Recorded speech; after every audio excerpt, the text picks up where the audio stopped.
out of a discussion and a fantastic presentation by Sharon Kennedy-Vickers, looking at how we can use for tech for good. So I will kick our panelists off with, we are talking good versus evil. We all know that machine learning has gone astray. There were several examples that Sharon Kennedy-Vickers gave us, including the infamous Amazon one, a variety of different ways that machine learning can really go wrong. What are some examples of uses for good? Before we answer the questions, I'll just give a quick introduction. I'm Jessica Meyer. I'm a senior data scientist at Optum. I've been in the industry for about 5.5 years. And of course, I love machine learning, so I definitely, when the topic came up of what should we have on our podcast, machine learning was top of my list, Anna's.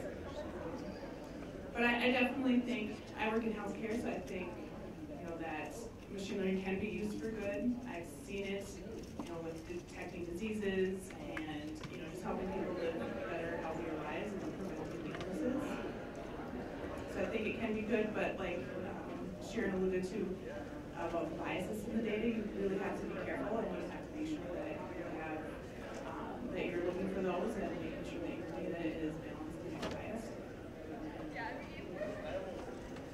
Hello everyone, my name is Dave Mathias, and been involved with many analytics and Twin Cities database and some other things here in town that have a company beyond data. So yeah, there's a lot of things, and just a few examples of because I think there is a lot of good that's happening. So last week was at IoT Fuse. Anyone go to IoT Fuse here in town? Okay, a few folks. One of the people was from John Deere and talking about how AI is used in precision ag. So one of the problems we have is over pesticides and everything else, and using AI to better identify where to actually put down pesticides and where not to. So I think that's a great example of good. One of the challenges has been in the criminal justice system, because I think it's very vivid, and there's been some really bad uses of analytics, whether it's ML or whether it's just analytics. But there's also been some really good cases, and I think, for example, one that I like to talk about is the New Jersey bail bond system and how they got rid of the bail bond system. I think they have like 40% less people in jail now. And they have really the people that are riskier in jail pre-trial versus the people that shouldn't be in jail pre-trial. So people don't lose their job, don't lose their house, they don't just plead out because they get out of jail 6 months in. So I think while there's a lot of negatives you hear on this side, there's a lot of really positives, and a lot of it is just understanding. I mean, we take shortcuts as people, right? So one of the challenges is if the data is easy to get, and that's where a lot of the imagery data and a lot of these things that you hear these cases, it's really easy to access that data, and so not having to, and like working a little bit harder and understanding where your data gaps are is really a lot of it. Hi everyone, my name is Ashley. I'm a senior analyst in data and business. In decision science, I work at Best Buy, so welcome to our campus. I hope you like our campus.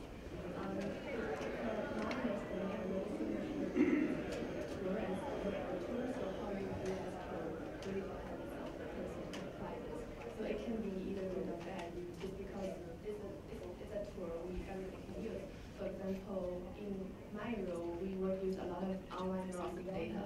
So of course, from our side, we want to get as much data as possible, because then we can better predict things and observe people's behavior. But on the other side, there are also privacy issues we need to be really careful. I think a lot of you guys also heard about like Facebook or some other big internet company which have this data leak issue. So those kind of things are really, I think, the ethical question for our data science need to be really careful when we work with a large amount of data, how we handle, how we set a limit or boundary of what we capture. Hello everyone, I'm Rudy Ackwood, machine learning scientist turned co-founder of a company, lead a small consulting firm that's local and advises Fortune 500 companies on how to apply AI and machine learning. I think this is kind of an important question as far as is it creating more good or bad, and that discussion has been fairly public, with Elon Musk kind of putting out some very paranoid statements about what AI may lead to or not. And to some extent, I think that is justified when you think about, not in terms of like Terminator type of scenarios, but AI being used for war purposes, for instance. killing more people, intelligent missiles, cyber attacks. So there are plenty of opportunities to apply for commensurate purposes. On the good end, I think there are already some very visible and existing use cases where it's actually helping people. You can think about helping the blind to see. There are already apps out there where you could just take a picture of a scene and it will provide you a description of what you see there. So there's a red light or whatnot. Or for people that are having disabilities and difficulties to communicate, that will try, an app that will try to translate what they're trying to communicate or say. Or applications that go into the direction of monitoring patients, old people, or even animals in terms of farming and their health, and being able to detect when something is wrong, and so you can take action. All right, that's the duck call.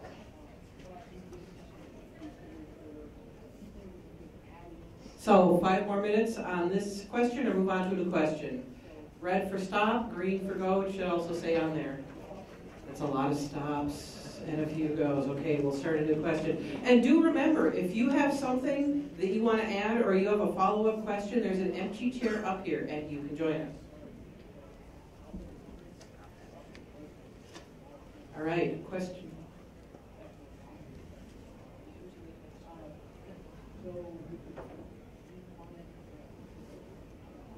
They didn't put juggling in my job description. Okay, question number 2.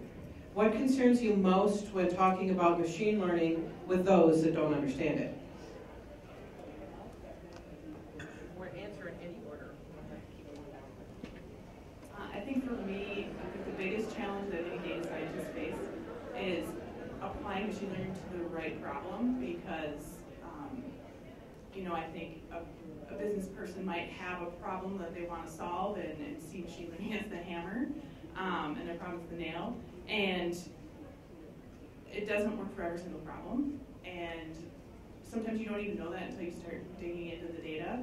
And you could spend, a really long time iterating on something that was never going to be solved by machine learning because you didn't have the data or it was the wrong problem. So I think the hardest thing is just trying to explain to people that don't quite understand why this isn't going to work.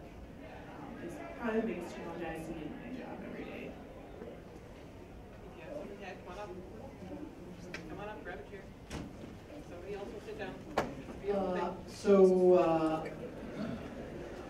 For me, I think the biggest thing is just understanding that the first thing that I think people go to oftentimes is they look at this and they think, okay, how can we replace a human? Let's just figure out ways, efficiencies, and all these things, and getting people really focused on value and really focused on are these things that you're trying to do that you really want to take the human truly out of the loop. And so really I look at AI as really augmented intelligence. How can you really think about it in that format? When humans are working well with ML together, we can do some really amazing things.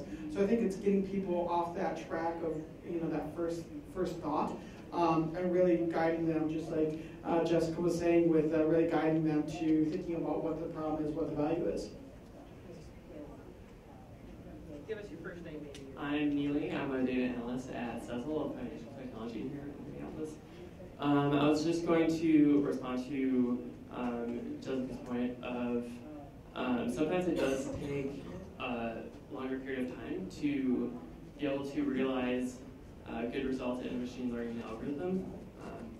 Maybe will take 2 years of development for some applications. And when you start a new project and you start getting more data, sometimes it also takes data collection for a certain period of time, especially with a medium-sized company or a small company. I don't know, with Best Buy, maybe you can collect a lot of data really quickly, and maybe that's not always the case, but yeah, I do think sometimes longer periods of time to be able to realize the benefit in machine learning is really great. And then maybe a second approach of having more of this humanistic algorithm of just creating your own function alongside a machine learning algorithm, and then just going with whichever one's better is also a good approach.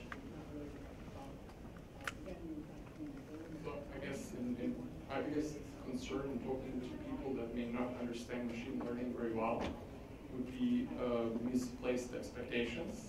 And especially if it is a person that makes financial decisions, so where the company may go, not having the understanding makes them more susceptible to hype, to getting into the wrong direction because people are trying to sell things to them. And then you get into the struggle of, you're fighting against those outside influences to get them back onto the right track.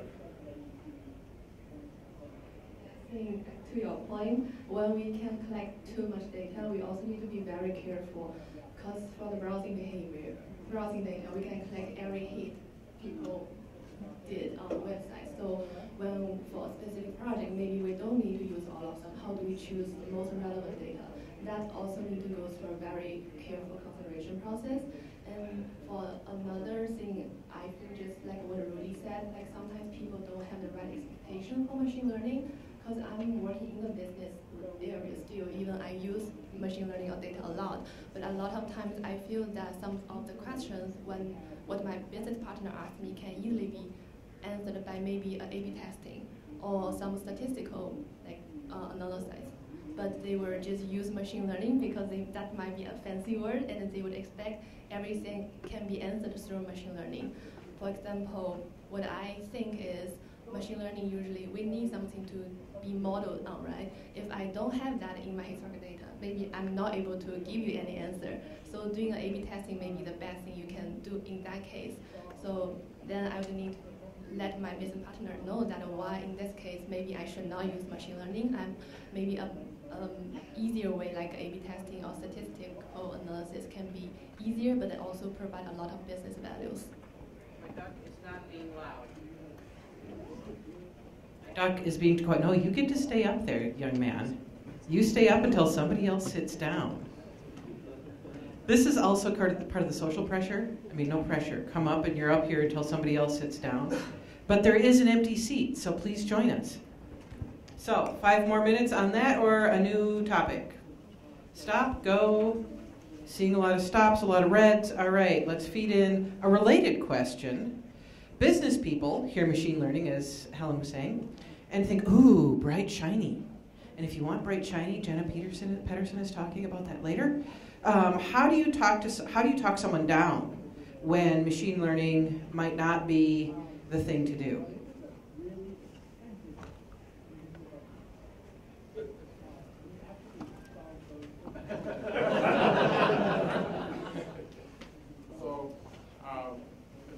Part of it would be to keep the discussion focused on business outcomes rather than technology.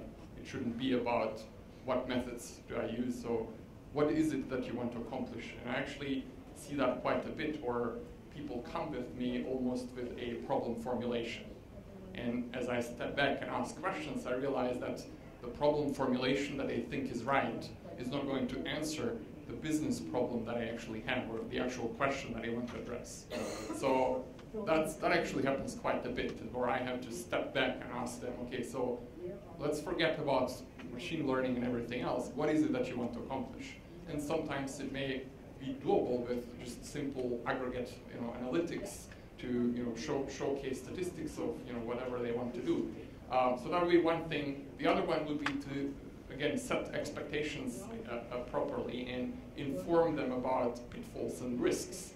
And if you go down that route, how easily that could fail. So.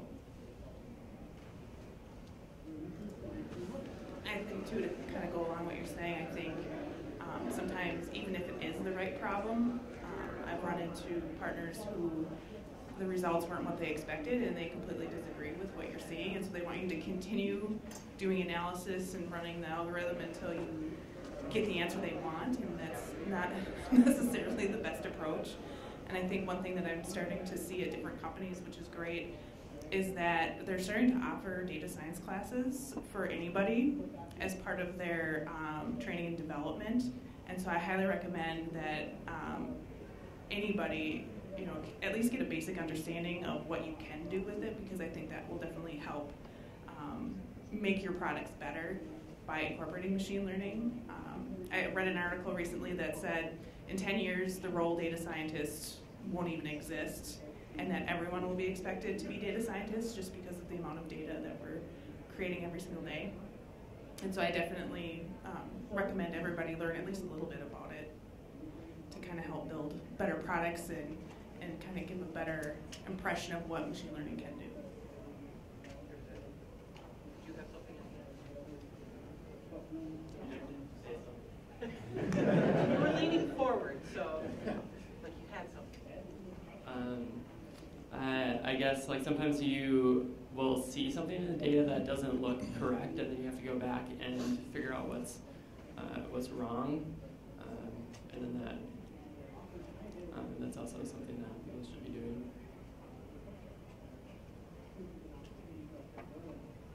We stopped this one early. I think we're out of steam.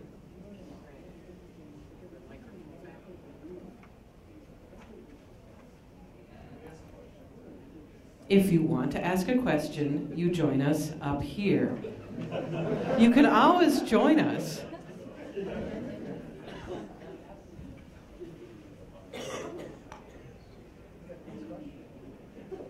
Right.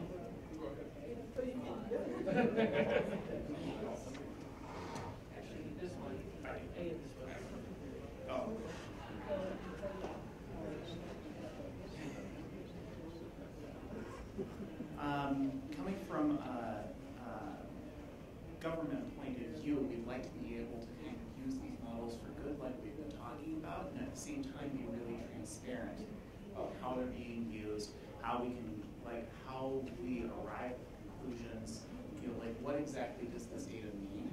We want to be really transparent about that and be able to kind of share that with the public, but at the same time be really mindful about data privacy. So kind of my question is, like, do you have thoughts about how you can communicate this? And like, do you have good procedures for doing that, for communicating machine learning analysis? And at the same time being really careful about exactly what does get communicated.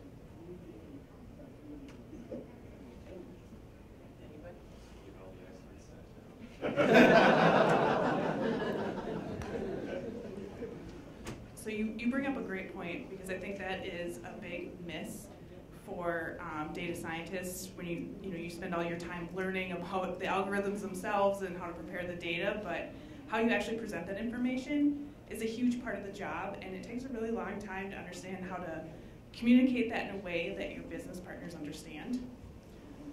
And it's usually like a PowerPoint presentation, which we all love, right? And some visualizations. But really getting, I think what helps, and for me, I started as a business analyst.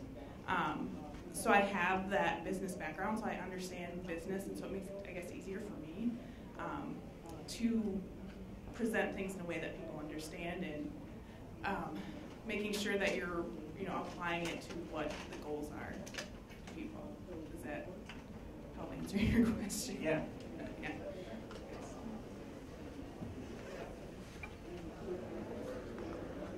All right, well, my question was, it seems like we've talked a bit about how to describe when machine learning is not appropriate for a situation, but I often run into that problem where the business people where I work are, it's a shiny object, like, can we solve this problem with machine learning?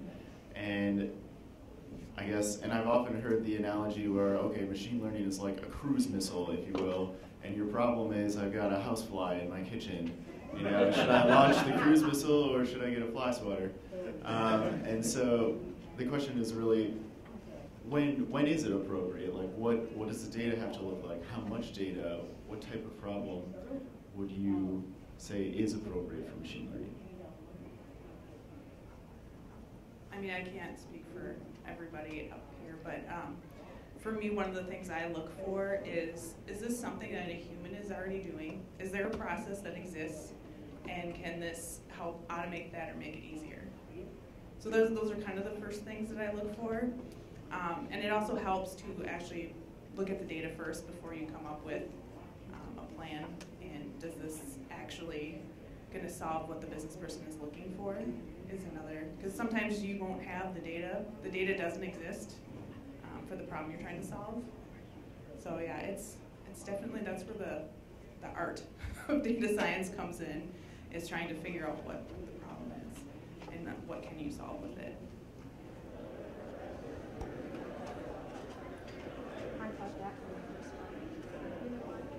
I'd say also it's important to think of how many inputs you have from the data. So if you have maybe 5 different inputs and you're trying to measure how each one of the inputs will relate to the output, maybe a human can do that, but if you have like 100 different inputs and you're trying to figure out which maybe 20 are your top 20 that you should use, and then from there, how do the 20 relate to the end result? And then if maybe some of the different inputs, it's not like a direct correlation between each of the inputs and the output, it's all of the inputs together equal some output.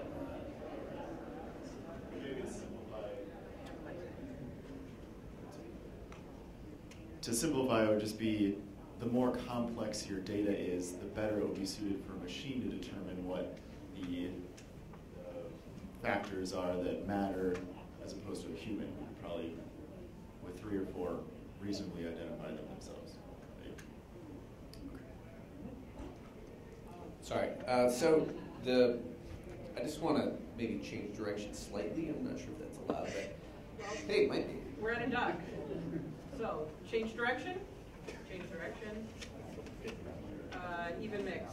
Go for it. Okay, so this session is called Machine Learning, the Ultimate Answer to Life, the Universe, and Everything, or the End of Civilization as we know it. So I'm going to go down the Elon Musk pessimistic route, if that's all right with everyone here. So I think we can all agree that there are positive commercial applications for artificial intelligence, right?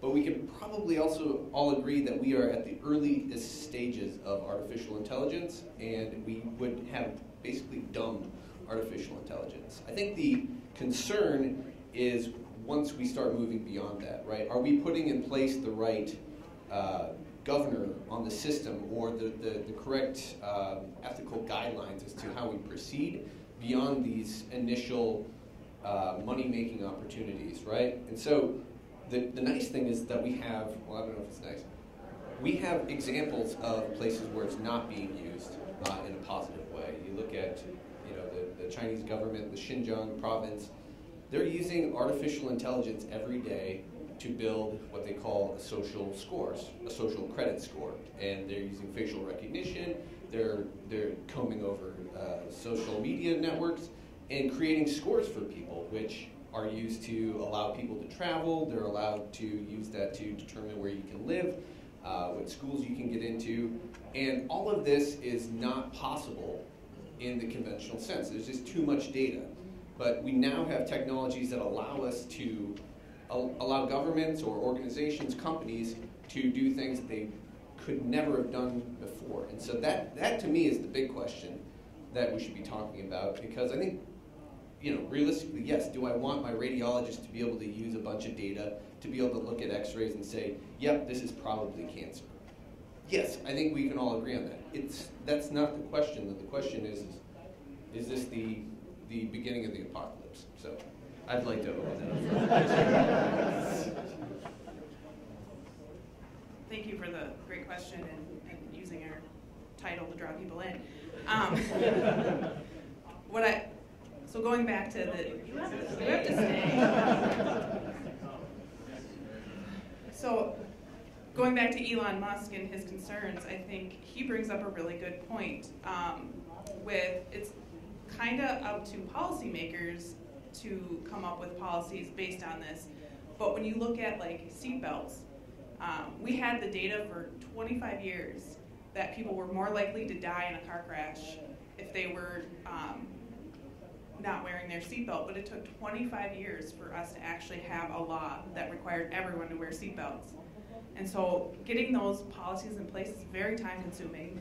And I think you bring up a good point. Do we actually have time, that 25 years to wait for these policies to come in? And I don't think we do. And I like what his proposal is, which is it's up to the companies who are developing these to come together and start coming up with data privacy and governance to prevent that type of thing. I would agree. I think the challenge that we face, though, is that there's from a geopolitical perspective, there's a deterrence factor that's at play too, right?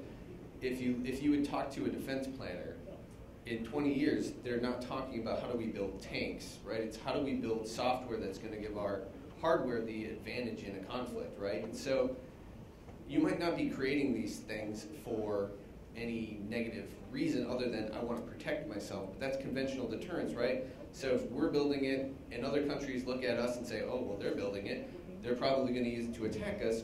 In order to defend ourselves, we need to also create this technology. And so it's a cycle that is going to reinforce itself, and countries are not going to abide by Google policy or IBM policy, right? It's a national security issue that is not going to be handled by companies. It has to be at an international level, and it needs to be treated in a similar way to how nuclear weapons are treated, in my opinion. I'm going to go along with the tactic that I worked in the government for a few, 10 years. It's very, very slow. With this pace of technological innovation today, I don't think there's any way the government is ever going to keep up with this. The example was given of nuclear weapons and governments regulating that. Well, guess what? Anybody can do machine learning or AI in their basement. Not everyone can create a nuke in their basement. There's a little bit different scale of investment there. However, I agree that, hey, if company A decides, oh, we're going to have a policy, Google, for example, of not doing AI for the military, well, there's going to be other companies that don't have those particular morals. So it's sort of like the cat's out of the bag. I don't have a good answer for that, other than, it's up to people to hopefully do the right thing. That's, hope isn't a really good business plan, but I don't know if I have a good answer other than government. I don't think is going to be able to solve it with the pace that they move. They might come up with a policy, but guess what? What we have tons of, in the last 5 years, machine learning applications have increased 1,000-fold, probably more. The government could limit and regulate a particular aspect, but that's probably going to be irrelevant, in 2 years when that policy actually gets put in place. And then how are they actually going to enforce it? Having come from the government, the knowledge level on the people that are enforcing, there's a big gap there. If you're enforcing things you don't understand, it's really, really difficult to actually do the enforcement. All right, 5 more minutes on kind of tinfoil hats and Elon Musk. The direction that we're going. Seeing a lot of green. All right, go. So I do biology and computer science, bioinformatician, but also machine learning in the health informatics space. But within the bio space, if you're doing clinical trials, you just can't put a drug into someone without a clinical. There's like an institutional review board. There is a role of bioethicists. There are certain policies that are law, but there are also certain policies around like CRISPR technology that is just sort of a convention. But yes, people push that envelope, but there's always kind of that role of an ethicist in the biospace for different experiments. And I could see a role for like a tech ethicist. It's hard to say, so that won't catch on. But but I could see that role. I think machine model transparency is a part of that. Where do you get your data from as well? Like as a subcontractor, like we buy consumer data. So where is that data? How is that data collected? Like there's a role to play in all of that, I think. I agree that this is a question that's society's question. It's an ethical question. It's a question we hit every time we make a technology breakthrough. It's a question that hit when TVs came out. There was a TV divide because people had and did not have access to instant information on the airwaves. Even when radios came out, the government created radio communications rules, right? Bandwidth, channel, distance, you could broadcast. All that stuff is still in place. And then when computers came out, right? There's a dark side and a light side to computers. There's white hats, green hats, black hats, right? And they all exist within society and across the international organizations. And I don't see machine learning or artificial intelligence or this new way of learning, curating, managing, and moving data being any different in the fact that there will be a divide of those who know the technology and those who don't. And in 20 years from now, just like everyone has a TV in their home, maybe more than one, buy more, that's fine. Everyone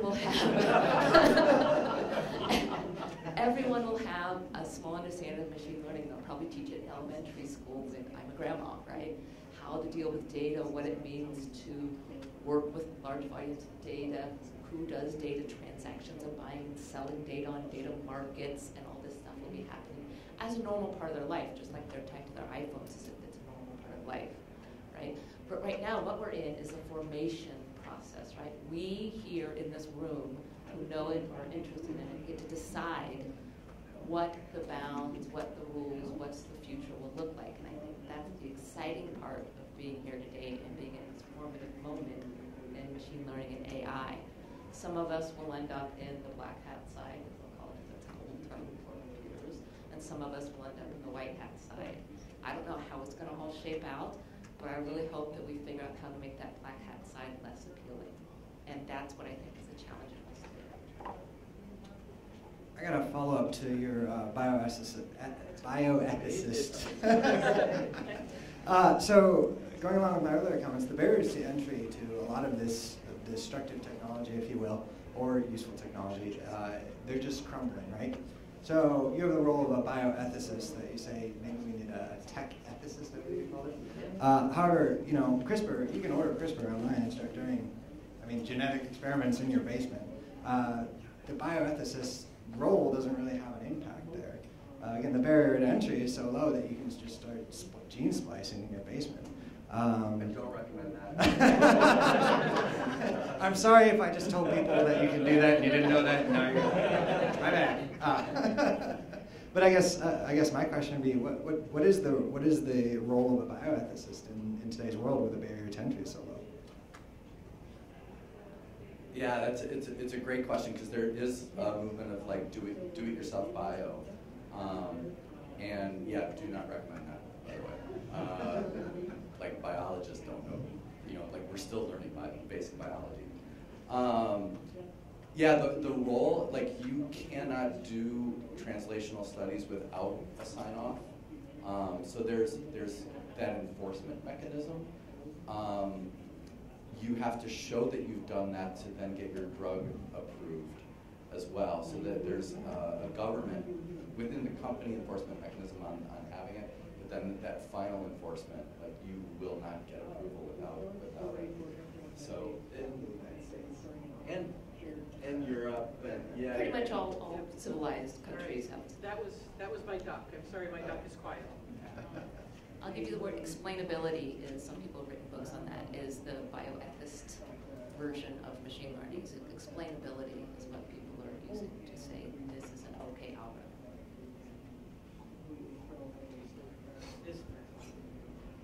So we've got like 5 more minutes, so just keep this last 5 minutes as open round. Looks reasonably good. Keep going. Spencer, it's all you. Thank you. Yeah, hi, my name's Spencer. My baby face kind of gave it away, but I'm really young. I'm 16. So I was kind of just wondering, like, what should I do if I'm more interested in machine learning? What I should do to go about finding a way to connect that with other passions? Excellent. Final question. So, being 16, I'm sure you grew up learning things on the internet. Yes, so that's where I would start. There are tons of great resources. Code, I'm sure Khan, Code Academy. I would start learning a language. Python and R are definitely the 2 main languages. And yeah, just the internet. Data Camp is also a good one to kind of get more into the machine learning aspects of it, along with the coding.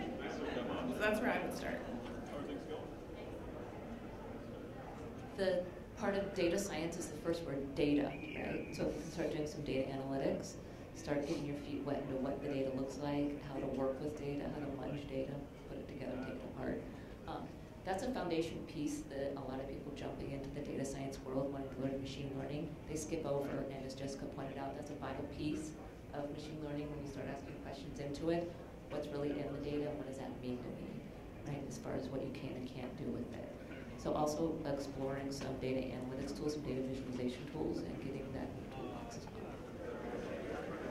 I'm going to take a slightly different approach because I believe, which is good, there's the bottom-up approach of learning from the data side, but I prefer to tell people to find a problem that you think that it applies to, and then just go out and use a library and architecture to try and solve that problem. Because nothing is going to intrigue you more than trying to solve that problem, and you're going to learn along the way. Sure, there's baseline stuff, but you're going to realize as you go that, hey, I need to know a little bit more information. But having that problem that you're trying to solve really draws you in and gives you something to work towards, rather than just, oh, I need to learn statistics because it's probably important. It might be, don't get me wrong. And I'm not telling you, not to pay attention to statistics, because that stuff is useful, but having a problem, I think, is the best thing that you could do.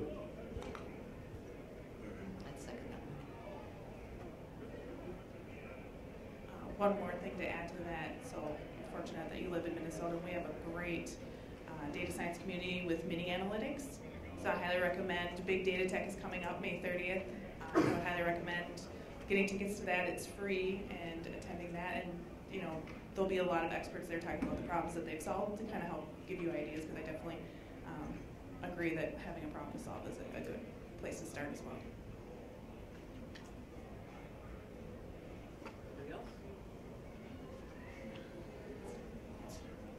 All right, I think we will finish up there. Thank you all so much.